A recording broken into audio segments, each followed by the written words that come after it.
Hello, everybody. I just slid in. I don't have my intro music because StreamYard is horrible and I'm switching to a restream.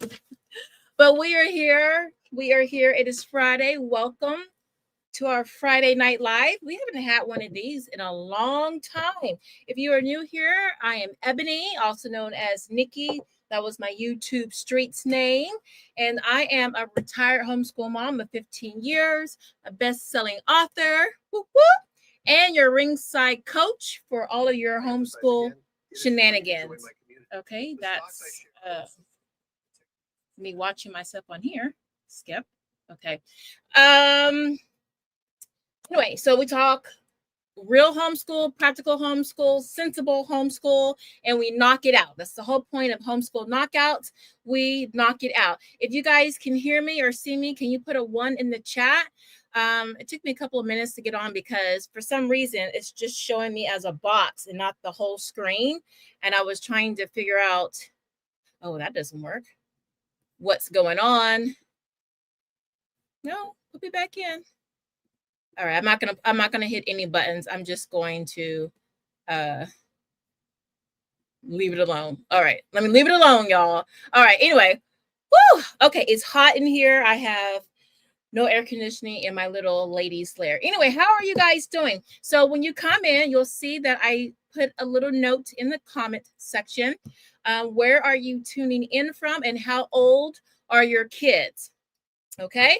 And why I asked that question is because we are talking about, well, look at the crawl, homeschooling our tweens. It's like, Ebony, what's tweens? Well, for some people, it's as young as 10 or 11, all the way up to really like 13, the official teen. But 13, they're still kind of 1 foot into the tween or preteen.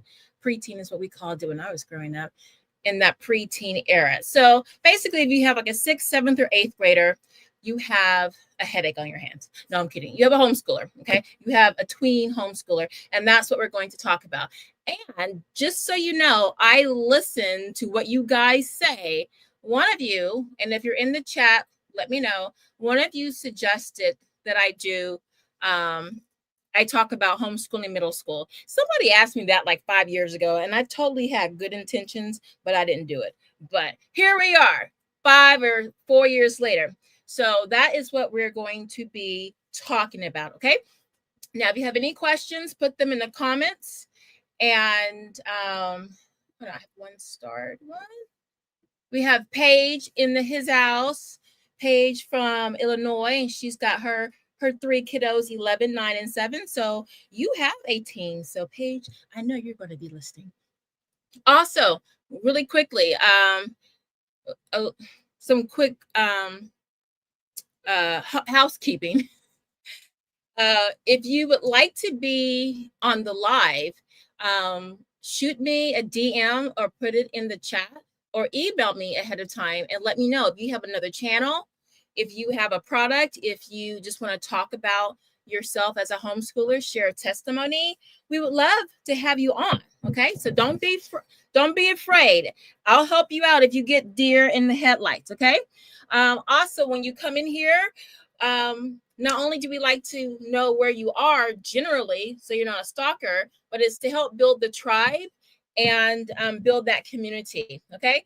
Now, one thing that I do want you guys to do is start posting your wins. Okay. I want you to start getting used to looking out for your wins so we can ring these crystal bells. Okay. And if you want to put your win in the comments sometime during the live, that would be awesome. Now, my win, I'll start with me. My win, oh, it's not my hair right here. Ooh, what's going on here? Anyway, my win was, I am kind of a planner, but I was falling down on the job and I had like a whole month of stuff that was not written in. And I started filling stuff in. The spirit just moved me. But that was a win because I kept looking at my planner. It was sitting right here on my desk. And I was just looking at it. And then I was turning my head this way and looking at my Trader Joe's rosemary croissant croutons. All right, let's let's get into it. I know you're like, Nikki, come on, please. I have a life. All right. So this live is going to be divided into 3 sections. Okay. Let me just take this off the screen so we can see each other. Hide. Okay. Sorry, y'all. You know, I'm so rusty at this. No. We can't start a live. I always have my earrings on. No. I knew something was off. I felt it in my spirit. I'm going to go with some hoops. I felt it in my spirit. Hold on, y'all. I am a Southern woman. All right. I can't talk without something on my ears. Okay, look at it. Instantly, I feel better. All right. So 3 sections, right? The first section, we're going to talk about the brain, but I'm not getting all scientific or anything about, I'm not getting scientific. I will give you some resources that you can go to if you want to learn about the pruning, the impulsivity. I'll talk a little bit about the prefrontal cortex. Look, I'm stumbling over just that word, but we'll just touch on it very lightly, and I'll give you some resources where you can do further research if you want to. Okay, we're here just to be we're not going into brain science or super deep learning. We're talking about algebra and armpits and identity and all that kind of stuff. All right, so we're going to talk about the brain, how the brain is remodeling. Okay, and then the second section, we're going to be talking about what actually matters right now during that phase in their lives. So you don't go crazy. You'll understand there is a method to your child's madness. Trust me, there really is a method to that. I didn't tell IG that I was live. Oh, well, I gave them a notice earlier today that they need to get it together. And then the third section, we'll talk about some of the myths and some of the expectations, unrealistic expectations we have with our tweens. Okay. And I know because I have 3 of them. Okay. I now have 2 high schoolers and 1 college student. So I've gone through this stage 3 times. So I know a little bit of what I'm talking about. All right. So we'll get started. I do have notes because the little science part, I'm like, let me just make sure I don't say something wrong. And then you guys give me 0 credibility. Okay. Now, anytime during this live stream, if you want to pop in with your win, we'll stop and we'll celebrate your win. Okay. Let me take a sip. Is Paige the only one that's going to talk about her kids and their ages? I see all of you guys in here. Just saying. All right. So in middle school or around the ages of 11, 12, and 13, the child's brain goes through changes. Now, if you are a homeschooler that does the classical approach to homeschooling, the classical method, you will know this because the classical methodology or the philosophy is divided into 3 sections. Okay, that is the grammar section, which is basically your elementary years, your logic section, which is middle school, and then your rhetoric section, which is your high school years. Now, for the first section, that's where those are your little elementary kids. That's where they're a sponge for all kinds of information. That's why they say it's best for kids to learn foreign languages at an early age. If you're going to introduce, challenging concepts, like in math, you start really, really young, and then you introduce it to them before they have their phobias, preconceived notions, and things like that. They're just a sponge for everything. They're not making sense of the information. They're just taking it all in. Once they start hitting around 11, they take that information out, all that just ball of goo and everything. And now they start thinking of it like that ceramic thing, like from Ghost, when Patrick Swayze was behind Demi and he was, helping her mold the whatever balls or something. So you're taking that just lump of mud and now you're shaping it into something. Your children are. So they're taking that information and now they're asking questions about that information. So it's no longer, the American Revolution happened 1776. And these were the key players and they happened here. on this date. So now they take that information and they say, why was there a revolution? Who started it and for why? And for what?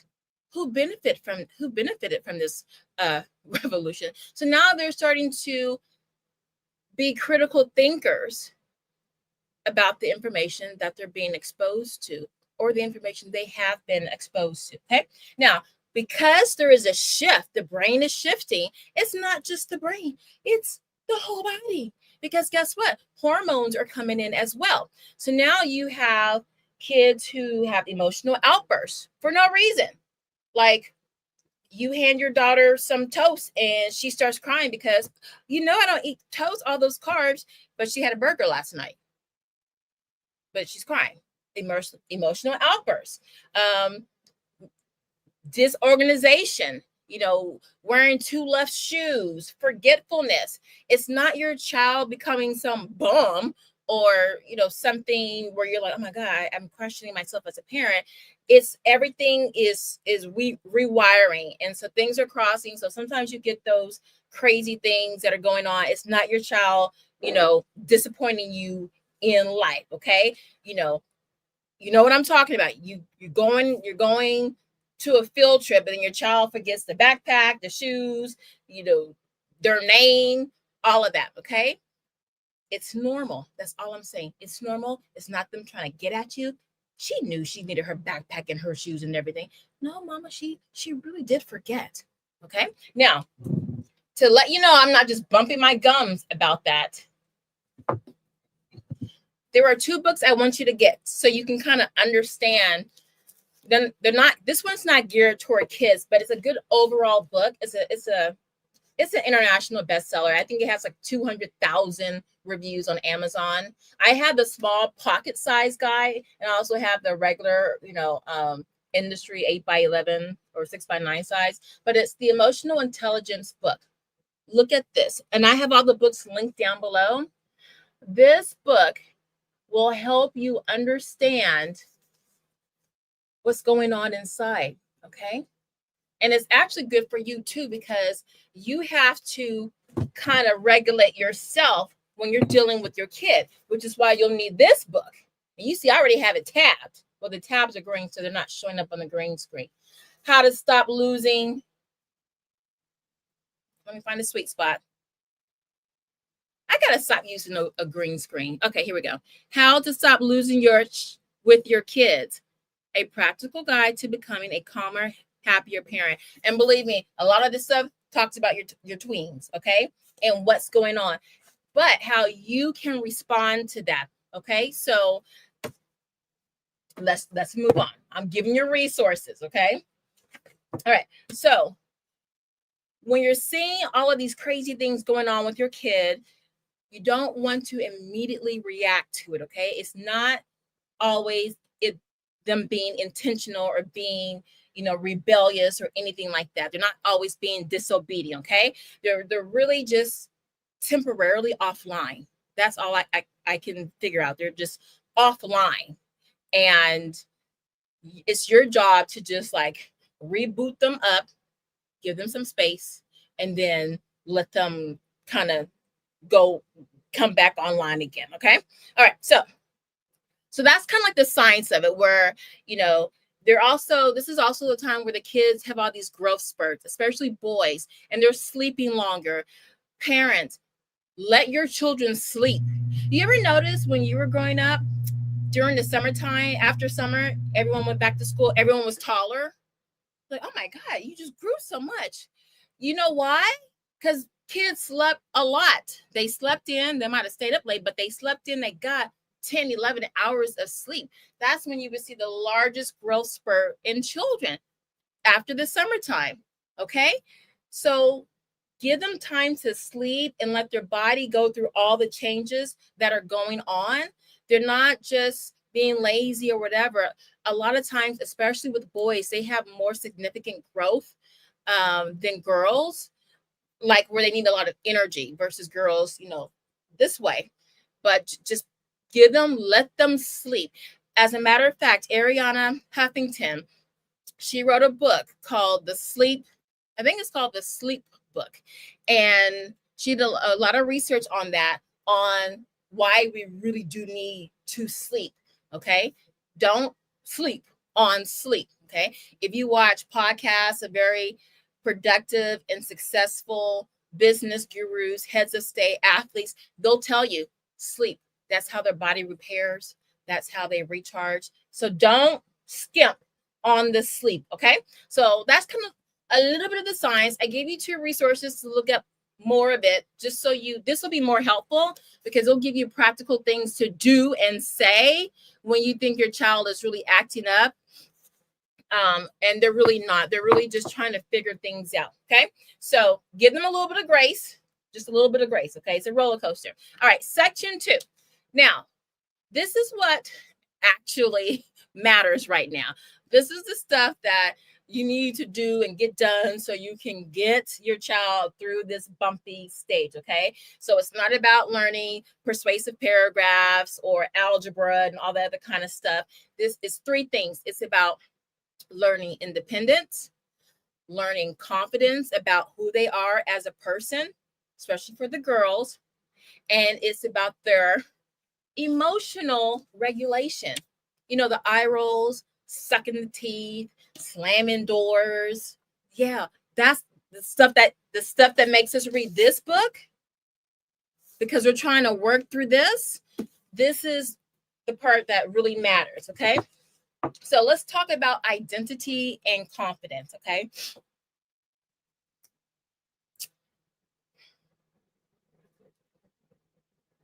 You got to shut up sometimes, you as a parent. You really just have to and then let your child do what your child is going to do. Now, why am I saying this? In this book, I've had this book since my now college student was in preschool. As a matter of fact, I think the author came and spoke at our school, or an associate, and she talked about how siblings clash, and for a number of reasons, but the 2 primary reasons: one, just the personalities of the kids. They're around each other all the time. You know, familiarity breeds contempt. But then they talk about the parents' role in creating rivalry with the siblings. Okay. When your kids hit that tween stage, especially if you have more than one child, this intensifies, right? And you might unknowingly be contributing to that. So you might have a daughter who, great handwriting, penmanship, gets up, does her work, does her chores, is always put together, always on time, ready to go out the door when you're ready to go out the door. And then you got another daughter, and while everyone's getting ready to go out the door, she's just now, oh, what we do? Oh, is that today? Oh, you know, total opposite. And then you're like, why can't you be more like so-and-so? Okay. So you start to see how you as a parent create those rivalries, and it becomes really apparent during this stage in life. Now, this one will talk about when you've done the damage. No, I'm just kidding. When it's happening, these are the things to do to, number 1, recognize it, and then to rein it in. Okay. And just so you guys know, with this is I forgot to say it at the beginning. This is definitely a 3-part series. Okay. I really want to focus on the mindset, because that's the problem we have the most. The academics will come later, but the problems we have with the attitudes, you know, the eye rolling, the secrecy, you know, identity crisis, things like that. We have to tackle that first. Okay. Next week, I'm going to talk about, I'm going to have an academic focus. I'll share curriculum picks and books and things like that based on learning styles and developmental stages. Okay. So next week is going to be really, really fun and very informative, and it'll probably be pretty long. But today, I really need you guys to get the mindset. Okay. That's going to carry you through the next couple of years. So this is, okay, we got a war going on in our house. This is how we can fix it, and this is how we can prevent more wars going on. Okay. All right. So identity and confidence. Okay. These are core priorities. I grew up in the South in the Bible Belt, in the military. I don't have to tell you, that's the trifecta of authority. So you did what you were told, and you did it quickly and without complaint. Okay. It's a different time. Okay. Kids, well, I homeschool my kids in middle school, but my last one, he did go to middle school for a year. But you have to, when your kids are exposed to a whole bunch of kids, even if they're homeschooled, but if your kid goes to just events, they're going to be exposed to just different values and belief systems. Okay.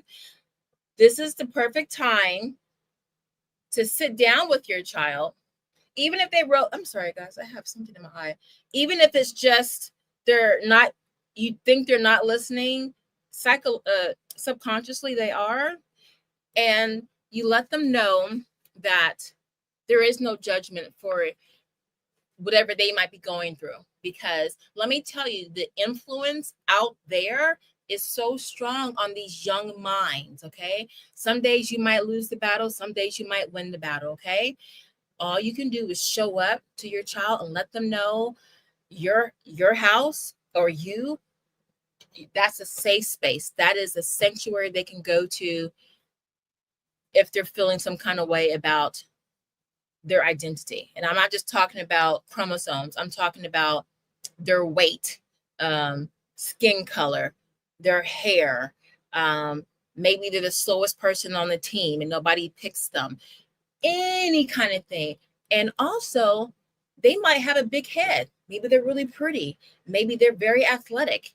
And so they get arrogant about that. That's not good either. Either extreme is not good. It has to be reeled in to where you're starting to build those life skills, that characteristic building of just being a good human being. Okay. So the identity ties into their confidence. So if they're struggling about where they fit in life, all you can do really is just say, hey, and just keep reminding them, I'm here for you. Or if it's not you, find an auntie, a coach, someone at a church, whomever, another mom. Find at least one safe space that your child can go to talk or at least be heard. Now, to that end, one thing that I did with my oldest son was we had a mom-son journal. Okay, I got this off of Amazon like 10 years ago, and I really liked it. And you don't need a fancy journal. You can just use a regular notebook.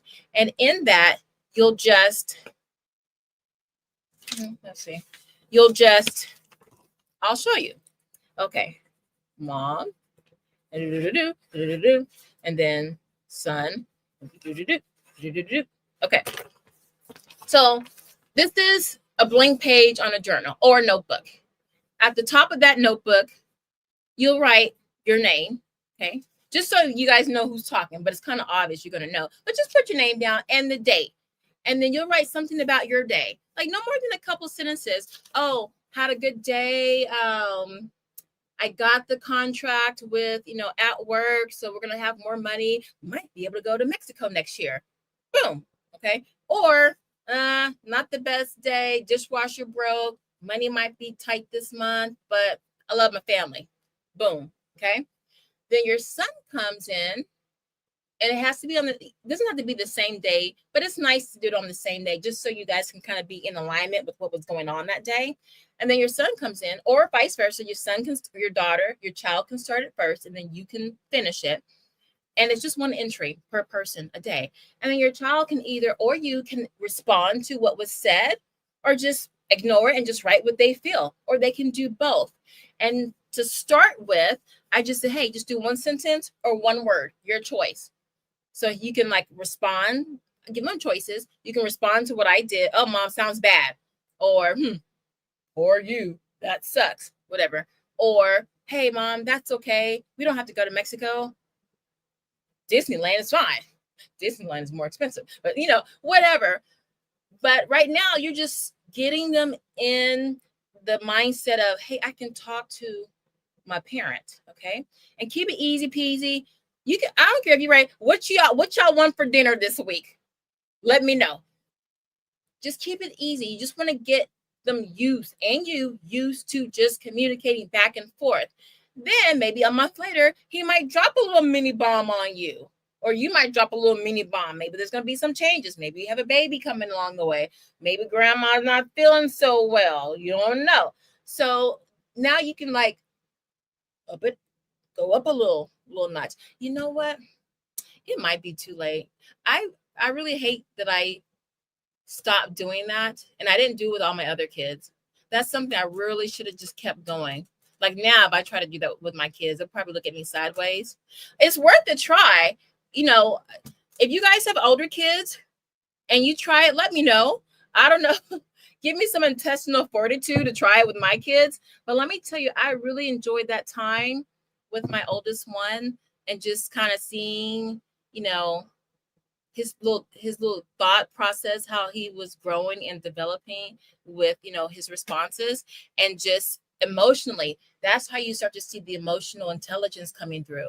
How do they respond when someone is hurt? How do they respond when someone is struggling in life? Like, there's a person in your classroom or at your co-op, and their clothes are really run down, they kind of smell bad. Parents are always yelling at them, get in the car, we gotta go. Are they gonna laugh at them, tease them? Are they gonna be empathetic? Mom, you know what? I was wondering if maybe I can give so and so my shoes that I don't wear anymore. So now you're starting to, and that's something you can put in a journal. Oh, you know what? I saw someone at co-op today, and he looked like he could really use, maybe some clothes or something like that. See how your child responds. Okay, so this is the perfect time to start testing your kids, so they can start to figure out who they are. If they're not tested, they don't know. You don't want to test them when they're 18 and 20. Test them now. So now you can guide them. Okay. And if you guys are Charlotte Mason homeschoolers, you know about training them up. If you're Christians, you know about training your child up. All falls in alignment. You don't have to be Christian or a Charlotte Mason homeschooler to do that. It basically in the olden days, it was just being good folks. Involved folks. All right, so let's move on. So we talked about identity and confidence. So let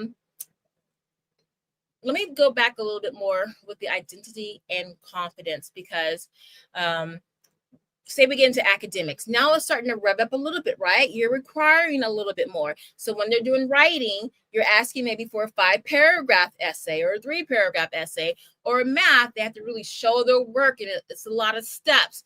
Or in history now, it's a lot more reading, and maybe they're slacking off. They're not being independent. You got 5 kids you're homeschooling, and you're expecting your 6th grader to be able to take that assignment, go off and do the assignment, all of the assignment and nothing but the assignment. And then they come back and they've been sketching birds outside the window that they've been looking out. Okay. Remember, go back to the prefrontal cortex, right? Doesn't mean they're just being rebellious. It could mean they're having some issues trying to get that executive functioning going, and they're not quite ready for independence. So they need a little micromanagement. Okay, maybe they're just independent for 10 minutes, and then you go check over the shoulder. Sometimes proximity gets the goal done. So being in the same room, or being in the eye, in the line sight, the eyesight line, when you were dating and that's how you got your husband or your boyfriend or your wife, you kind of present yourself in their eye line. Mm-hmm. Hoping they see you and then come up to you. That's what you have to do with them sometimes. Okay, just kind of keep them together so they can do the independence. Now, my favorite book, one of my favorite books of all time, I did a book review on this. I have it somewhere in my catalog of videos, Atomic Habits. Now look, when we talk about transitioning from the elementary years to the middle school years, it's not going to happen overnight. Don't think on September 4th or 5th, or whenever you start homeschool, that, all right, you're in 6th grade now or 7th grade. I expect you to take this Book Shark curriculum and go sit over there for 1 hour and get your U.S. history done for an hour. No, you got to do it atomically. Start them off for 10 minutes. Y'all know my story about my son with his writing. We did literally one word a day. I gave him a goal that he could be successful and crush to get his confidence up. What did I tell you? Identity and confidence. It goes together. You got to build one up so you can build the other one up, okay? Hopefully at the same time. So you set them up for success. You give them that curriculum and you tell them, all right, baby, I got baby, I was about to say baby Jesus. I got your little brother over here, the little toddler, making a mess. And I got your third grader who is struggling with this math stuff. I need you to work independently for 10 minutes, just 10 minutes. If it's too much, start over and try again. But just 10 minutes, meaning the work that they're doing, okay? Or turn the page and look at something else.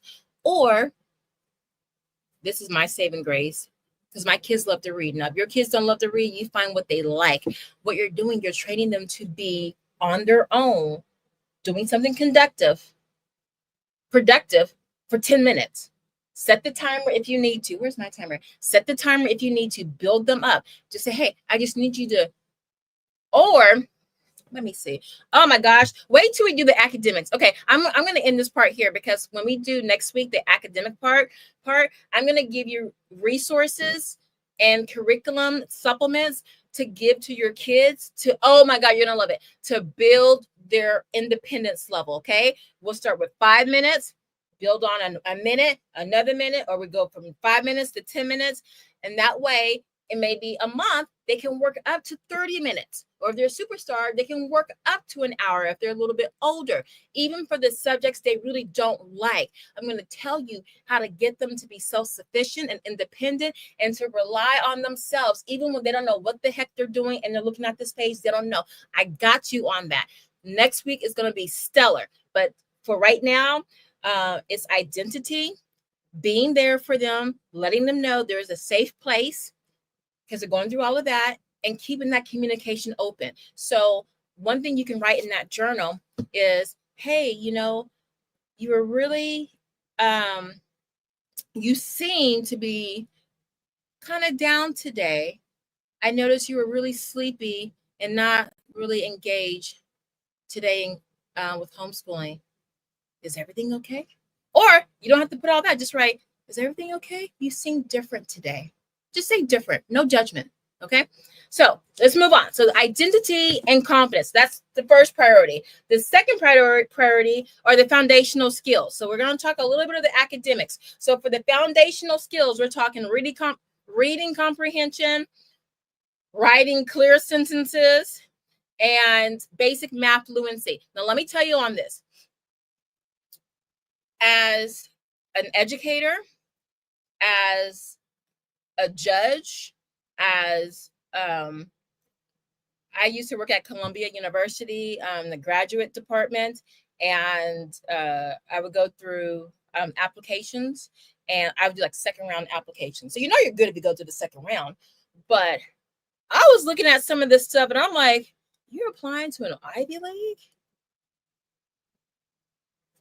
You can't take foundational skills for granted.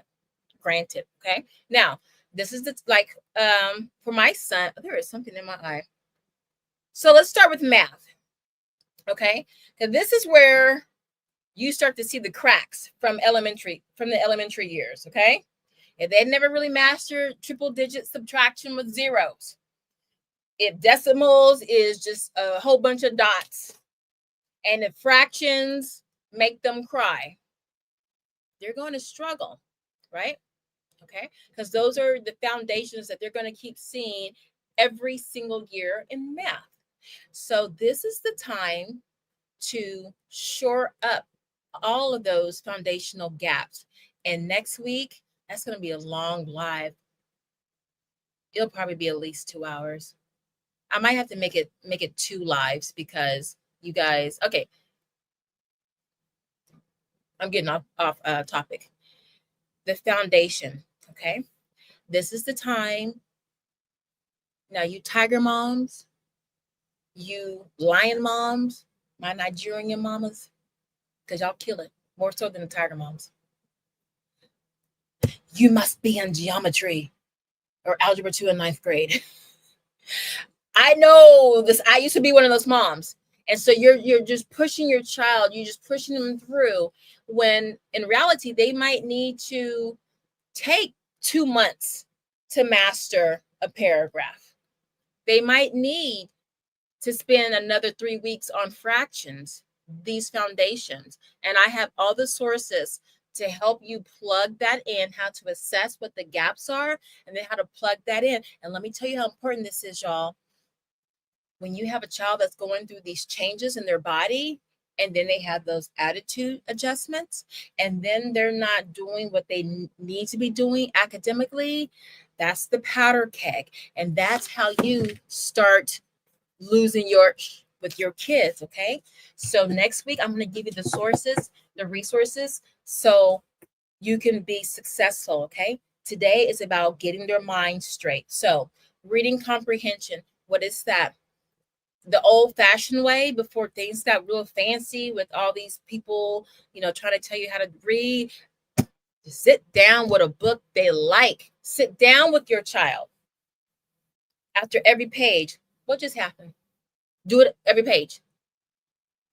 Because their working speed, their working memory might not be as big as you think. Work it every day. What just happened? Or after a paragraph where a lot happened in that paragraph, stop. What just happened? Why should you do that? Where are they going? Just ask, okay? Because that's going to get them to stop instead of just reading to read, reading to learn. Oh my goodness. I might have, what? If you guys, I'm going to put a poll up. If you guys can be up at the crack of dawn, I would go live every day at 7 a.m. my time, because I'm at the gym at 6. But let me tell you, one thing that our kids struggle with is that they don't know how to learn. I actually took a course on how to learn. We don't know how to learn, how to read a book. This is the time to teach your teen how to do it. So when they go off on their own to be independent, they know what the hell they're doing, because they've been taught how to. I know I got that book over here. Hold on. I got like 2 or 3 of them. Okay, here's one. All right. But the one I'm looking for is by Milton or something. His name starts with an M. Don't worry, I'll find it. But how to read literature. Do you know how to read literature? Now, physically, you know how to read, because that's just the skill you learn with your eyes. That's the physical skill you learn, your eyes going across the page. But really, how do you read? So before you expect your child to go off into the wild, wild west and be independent while you're teaching other kids, make sure they know how to learn. We're going to talk about that. It's going to be good next week. It's going to be real, real good. All right, let's move on. So core priorities. Remember, we're still talking about section 2, what actually matters, their identity combined with their confidence, their foundational skills, okay? And look, you remove your ego from this, okay? If your child is 12 and they still counting on their hands, or if they still say 5 times 7, that 36. Wait a minute. You go back to the basics. Don't skimp over that and pretend you didn't hear that. Okay.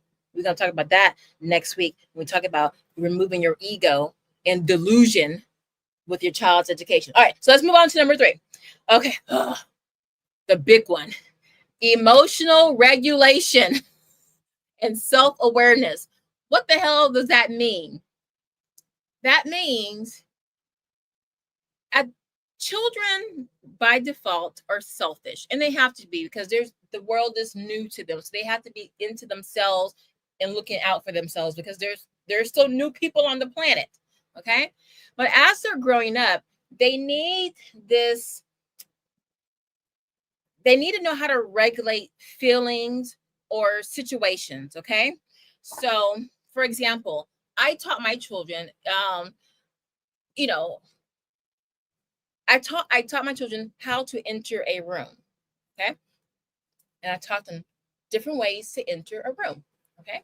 And one of the ways I taught them was when you enter a room that's not your friends, but basically adults, you walk in like there's a microphone. I'm trying to think of the analogy I gave them. It's like you're holding a microphone, like a 360 microphone that picks up everything 360, right? So when you're in this room, you are the microphone. You walk in like a microphone, like you are the microphone. Everybody's looking at you. Behind you, you don't know it. Off to the periphery, you don't know it. And they're watching how you move. They're watching how you talk. Do you fidget? Do you keep your hands behind your back? Do you tug at your bra? Do you flip your hair a lot? Do you touch your hair a lot? Do you bite your nails? Are you confident? Do you stand comfortably with your arms at your side or like this? Do you speak with volume to your voice? Do you speak with confidence? Okay. Do you kind of murmur? Are you introvert? All of that stuff. Emotional regulation. It's like your personality. Okay. So if someone says something to you that's maybe not so nice, do you blow up? Do you just roll your eyes and walk away? Do you like shrink, internalize that, and you're sad for the whole day? Do you just roll it off and, give a little quirky response back, like do whatever? How do you respond to your environment? Okay. How do you respond to people? And then how do you respond to yourself when you're with yourself? What's your self-talk like? And with my kids, I call it that mental chatter, that actually the little mouth, the Halloween mouth that's always chattering, but it's just a mouth like that. So that's in right here in your brain, right here, right up here in the front. Okay, what's it saying to you? Because sometimes that little mental chatter will get your child in trouble. Okay, so they have to be aware of that chatter. Sometimes that chatter is telling them to do things they don't need to be doing, and sometimes that chatter is telling them, "Hey, go be great." You can do this. It can be positive. Okay, so that I have a book for that. I didn't pull it out. Hold on, I got it right here. Oh, I gotta make a mess pulling this out, but I'll do it for you guys because I love you. Hold on, y'all. I really need to redo my bookcase. Oh no, oh man. All right, well, I guess I can't get to it. Don't leave, y'all. I'm right here. I'm trying to figure out. It's all behind my nail polish. Oh, whatever. All right. Well, it's called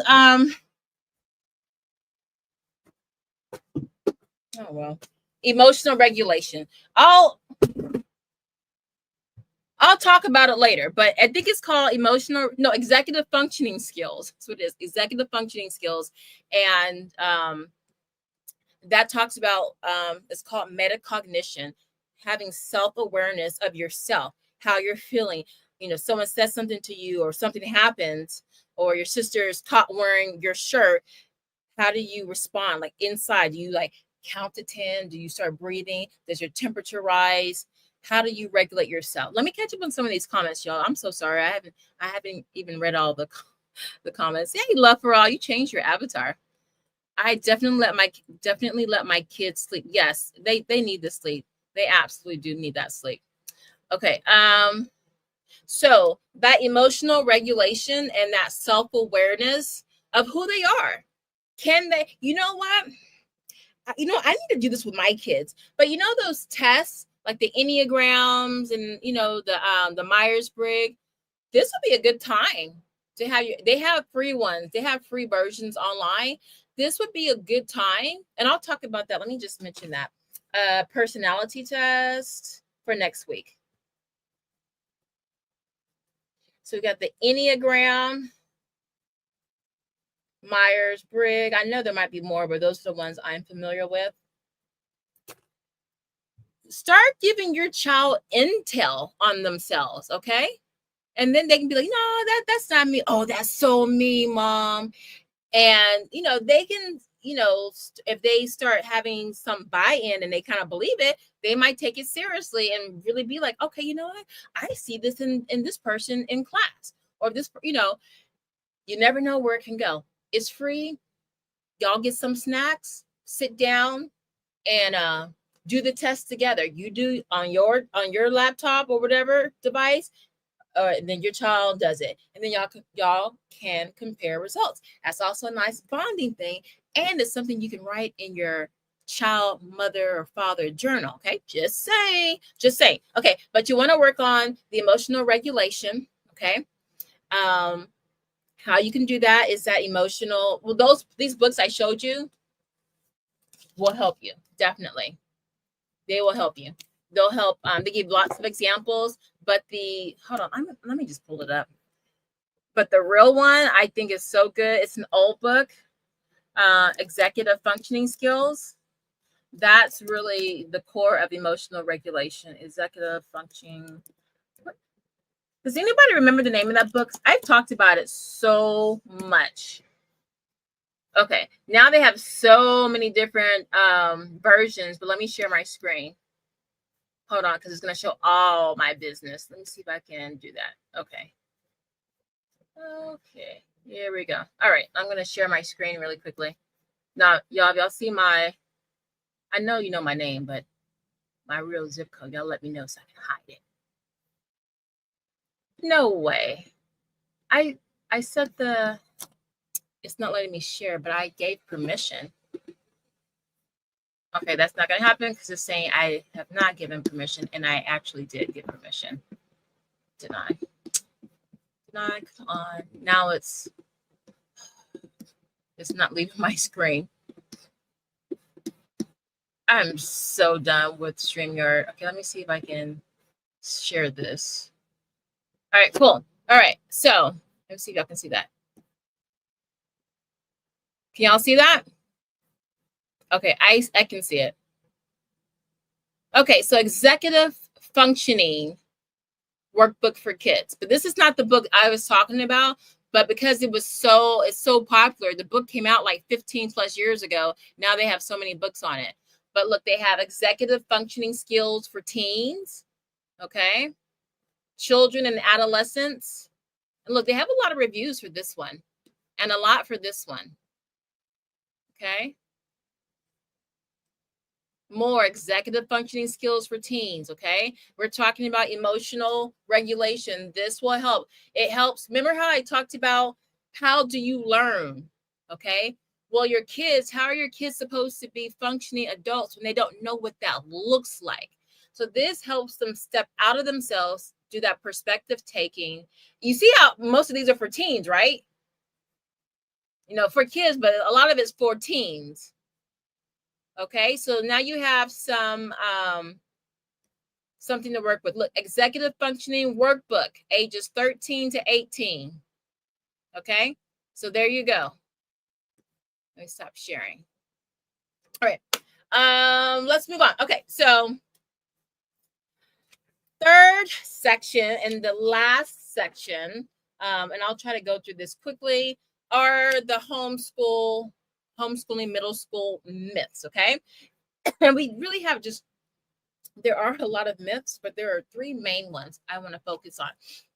And the first one is, because I was guilty of this, was if I don't go hard now, high school is over. Because I wanted my kids to be at a certain level, at least in math when they started high school. And then with my youngest, I was kind of on him and I pulled back. I wanted him to be at a certain level he was already fantastic in math, but for writing, or English, I wanted him to be at an honors level, honors according to me.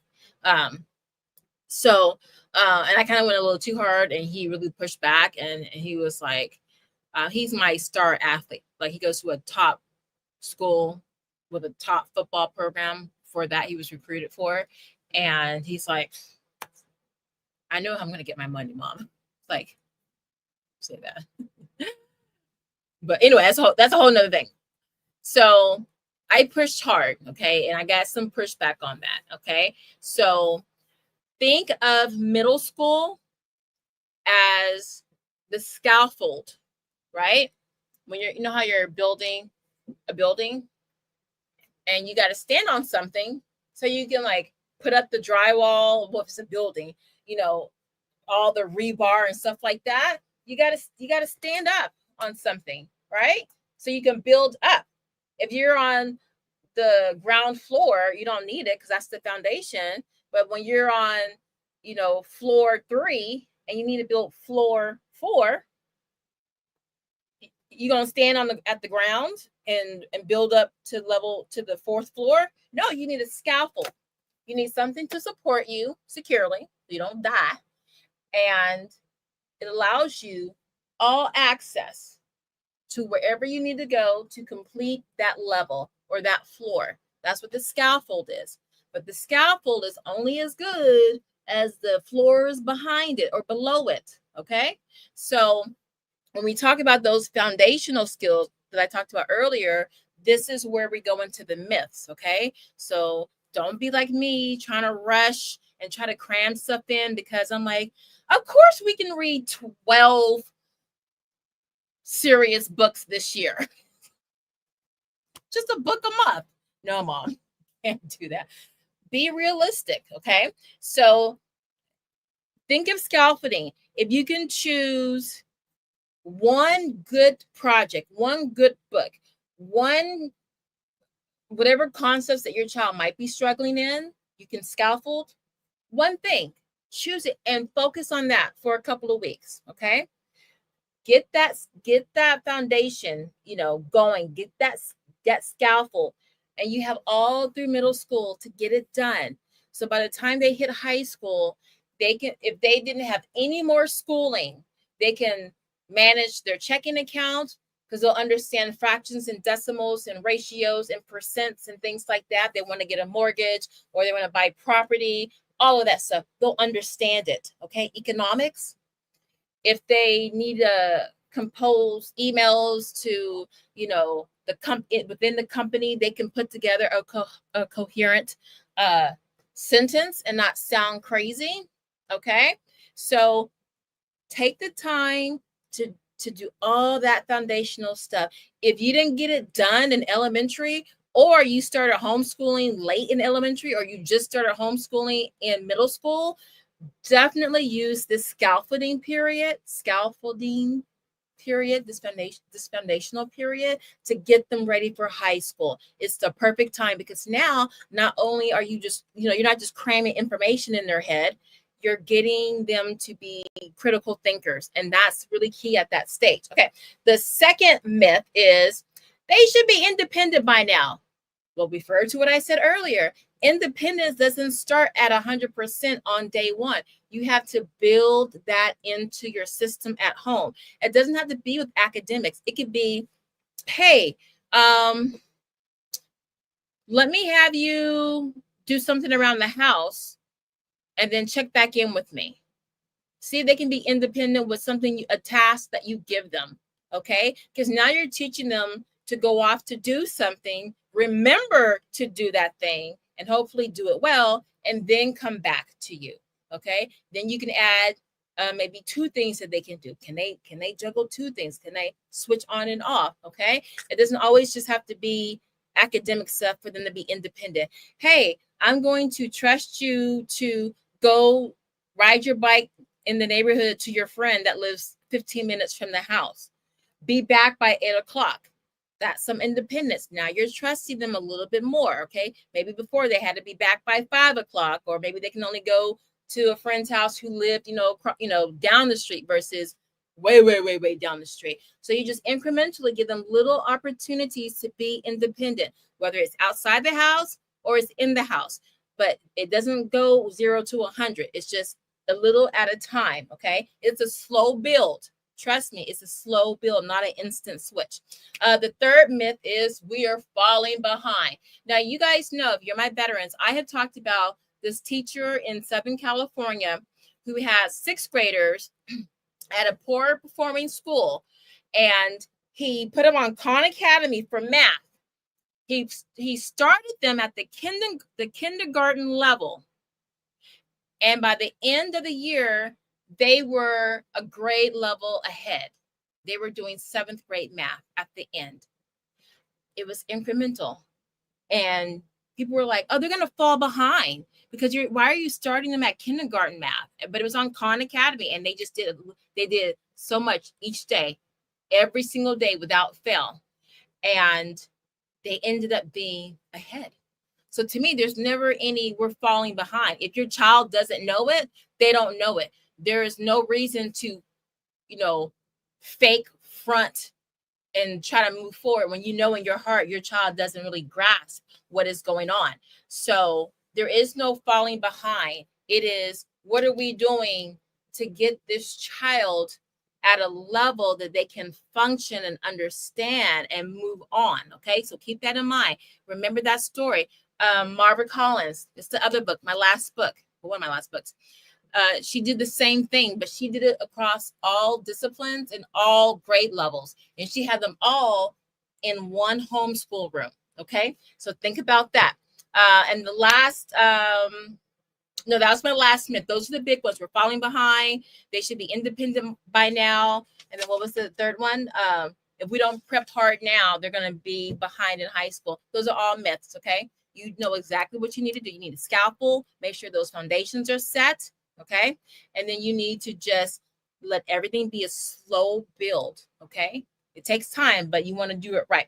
All right, so I know this was kind of long. It's 56 minutes, but just remember that your middle schooler, these kids grow like squirrels on espressos. I'm serious. They're chaotic, they're jerky, they're like Dr. Jekyll, Mr. Hyde, and they're also impressive. Some of the things they say and think and do is pretty impressive. I got to give it to them. We just got to just kind of get in where we fit in a little bit. Okay. So if you have any questions, let me know. If you want to just come on or tell me what's been the hardest part about teaching your middle schooler, we can try to problem solve right here. So I'm going to open this up to Q&A. I know we went a little long, and it's Friday. Oh, it's 7 o'clock here, 7, 8, 9, 10. I know some of you guys are probably tuning out because it's late. But if you have any questions about, what's going on in your home with your teens, ask me. You can share some of the most creative excuses your kids have come up with. Some of the craziest situations you've seen, just whatever you want to share, or you can share some of your wins, any or all of that. Otherwise, we'll end the stream. And listen, I'm new to all this YouTube stuff because I've been off for months. So if you are watching from YouTube, I do have this goal that I set up. And if you do a super chat, and I get to 5 super chats, and I think the super chats start at 99 cents. If you reach that goal, I will do an extra live stream next week. So I will be live streaming Friday next week, but I'll do an extra one. And actually that will work well because for the academics, I can do just one stream on recommended books for 6th grade, 7th grade, 8th grade. And then on the other day, I can talk about the actual academic resources, like for math, for writing, reading, or literature, okay, grammar, all of that, because that's a lot.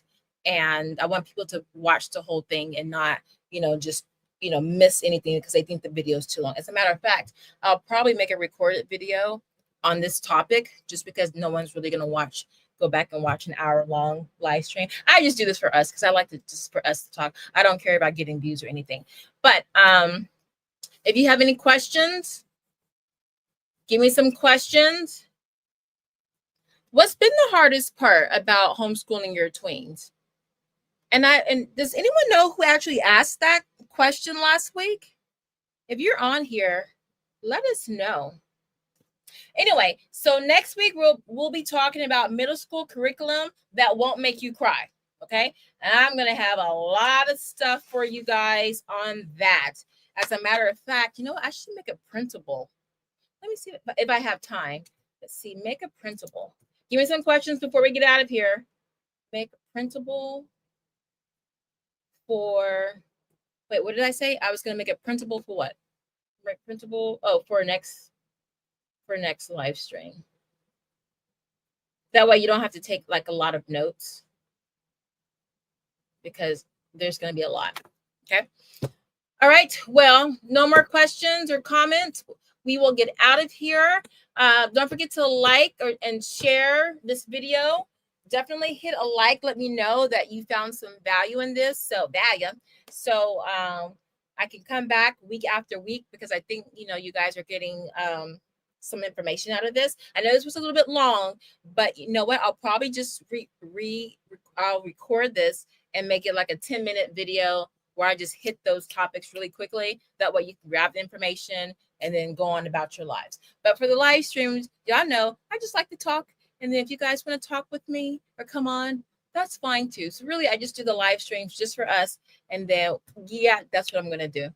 So, and I'll just rename the live stream so they don't think I have two videos on the same thing.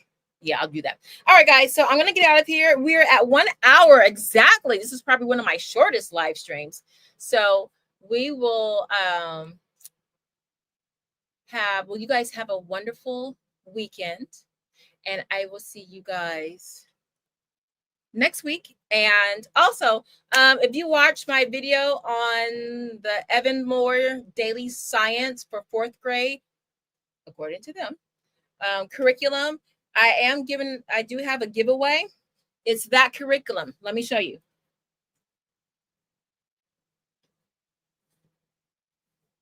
So it's the last video up.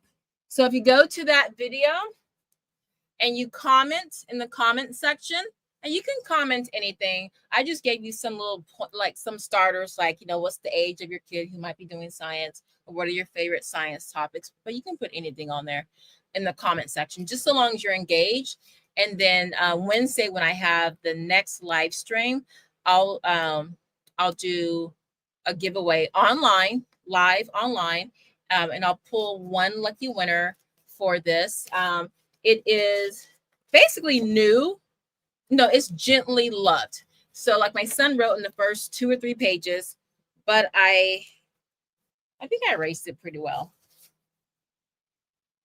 Doesn't matter, because once you get past the first week, you're on easy street. There's no more writing in it. And I think I have like a tea stain right there. But it's free. And if you want it, you can have it. I just don't feel like selling my curriculum. I'd rather just give it to a homeschool family that doesn't mind gently used curriculum. All right. Any other questions? And I am out of here. No? All right. So, so the details to enter are in the description box and in the comment section on that video. As a matter of fact, I should have put the link in there. Hold on. I'll do the link really quickly. Make it easier for you guys. Got to get back into my YouTube groove. The whole thing is you got to make things easy for the person, easy for the subscriber. Okay. And I have the link here. Shareable link. And let's see. I think I can post links in here. Let's see if that went through. Oh, yeah, it went through. Okay. Also, and one last thing I promise. Okay. So I already finished my second book. Now, my original book, my first book, my flagship book is over 400 pages. That is When Life Gives You Homeschool Lesson Plans. It was an Amazon bestseller back in November. Okay. But I know you guys don't always have a lot of time, especially if you're homeschooling teens. So I took 8 of the most popular chapters based on people who bought my book electronically, and then you can kind of see what people are like bookmarking. So I took 8 chapters, because there's 40 chapters in that book. I took 8 chapters and I made 8 books. This is just an advanced copy. That's why it has that bar on it. And these are like 100 pages or less. Okay. And it's a lot of good stuff in here. So this one, the first one is lesson planning. It really should be getting started, but I started this one not thinking I was going to make this a series, but it is a series called Homeschooling from the Couch. So from my couch to yours, progress over perfection every time. Because in my YouTube videos, I would always talk from my couch. So that's kind of where the idea came from.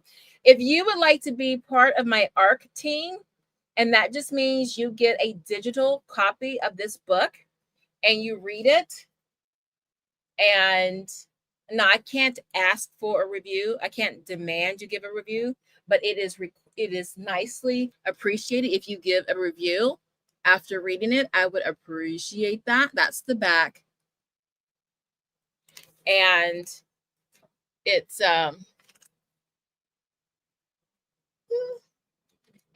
meaty. It's some good stuff in here. So anyway, so if you would like to be part of my ARC team, I had a number of you who were part of my ARC team for this book. And ARC, A-R-C, just means advanced reader copy that you get. Let's see, I think I have put this up here. Hold on, let me do my little promotion stuff before you guys all leave. But I have, oh, my comments. I think, okay. Yes, so email me if you're interested in being an ARC reader, so you get a free copy of my book, and it won't take you. You can probably read or flip through the book in one day, and then just let me know what you think. Okay, all right. So that said, I'm out of here. I will see you guys next week. Enjoy your weekend. Be safe, and take care. Bye bye.